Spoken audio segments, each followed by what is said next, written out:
Hello, students. Hello, students. So we are here yet again. Now we have to discuss a portion related to CAM, that is Computer Aided Manufacturing.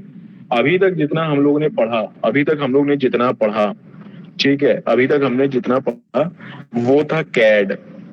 CAD का मतलब होता है computer aided design, ठीक है। अब हमारा जो objective था, हमने फर्स्ट यूनिट में देखा है कि अब डिजाइन आपने कर ली, पर डिजाइन का अब क्या है, ग्राउंड एप्लीकेशन। ग्राउंड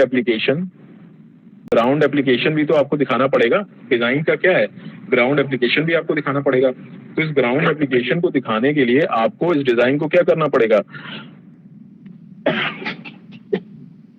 इस डिजाइन को आपको मैन्युफैक्चरिंग में लाना पड़ेगा, ठीक है। मैन्युफैक्चरिंग में लाना पड़ेगा। मैन्युफैक्चरिंग, जब तक आप मैन्युफैक्चरिंग नहीं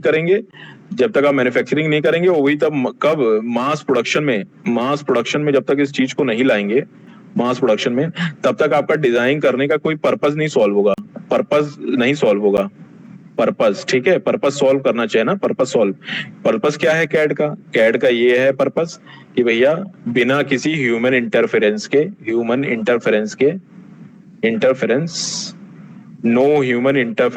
और यहाँ पे सीधे कैम में पहुंच जाओ, कंप्यूटर एडेड मैन्युफैक्चरिंग, ठीक है।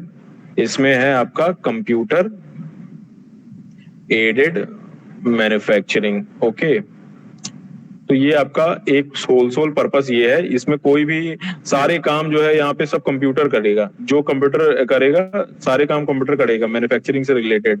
और मैन्युफैक्चरिंग से रिलेटेड आपका गियर कटिंग हो गया, आपका मिलिंग हो गया, ड्रिलिंग हो गया, जितने भी प्रोसेस आपने आज तक नाम सुने होंगे वो सारे अभी तक जितने मैकेनिकल में जितने आपने एप्लीकेशन सुने होंगे, ठीक है, गियर कटिंग, ड्रिलिंग, मिलिंग, ठीक है, ब्रोचिंग, ठीक है, फिर आपका हॉबिंग और आपका दूसरे जो भी प्रोसेस हैं वो आप जितने भी प्रोसेस हैं वो रिलेटेड प्रोसेसेस वो जितने भी रिलेटेड प्रोसेसेस हैं वो आपके सब कंप्यूटर एडेड हो जाएंगे, कंप्यूटर हेल्प्ड हो जाएंगे, ठीक है। कंप्यूटर की मदद से सारे हो जाएंगे, ठीक है। और चाहे आपका आजकल सारे जितने भी मॉडर्न डेयरी इंडस्ट्रीज भी लग रही हैं, डेयरी इंडस्ट्रीज तक में भी जो है कैम का बहुत ज्यादा इस्तेमाल हो रहा है इन क्या कहते हैं, मिल्किंग ऑफ काउज, ठीक है। ये आपको वीडियो में कई बार दिखा दूंगा एक क्लास में कभी, कि कैड और कैम का एप्लीकेशन इतना ज्यादा बढ़ चुका है कि यहाँ पे कैड एंड एम ने पूरा ह्यूमन इन्वॉल्वमेंट जीरो कर दिया है। Human involvement about to be nil कर दिया है, ऑलमोस्ट नील कर दिया है, ठीक है। तो कैड एंड एम में इतना ज्यादा पोटेंशियल था कि उसने चीजों को जो है बदल के रख दिया है, ठीक है।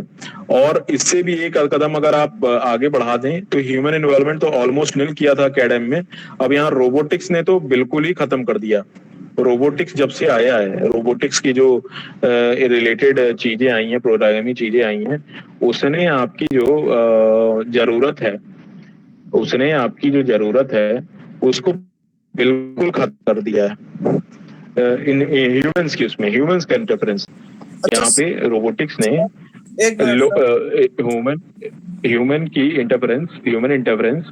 ह्यूमन इंटरफेरेंस ऑलमोस्ट जीरो कर दिया है।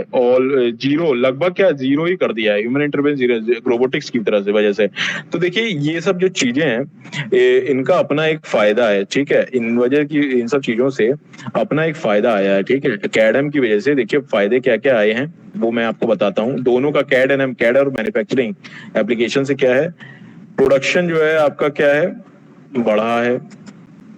प्रोडक्शन एफिशिएंसी जो है बढ़ी है,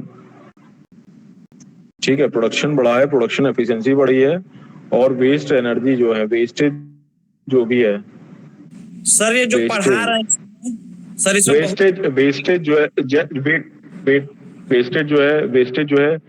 वेस्टेज जो है ऑलमोस्ट जो है जीरो हो गया, वेस्टेज जो है बिल्कुल जीरो हो गया, ठीक है।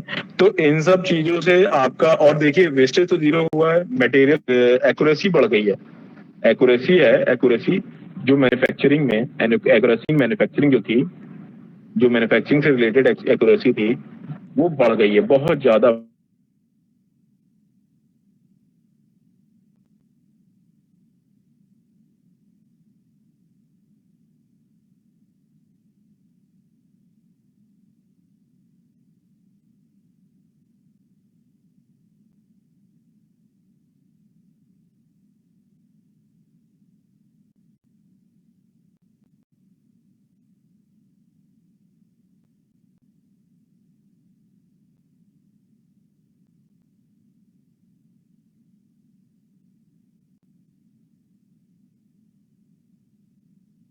कि अपने देखिए कहाँ कहाँ किस किस एरिया में आपको पता है कैड एंड एम का, किस किस एरिया में आपका कैड एंड एम का सबसे ज्यादा फायदा है, ठीक है।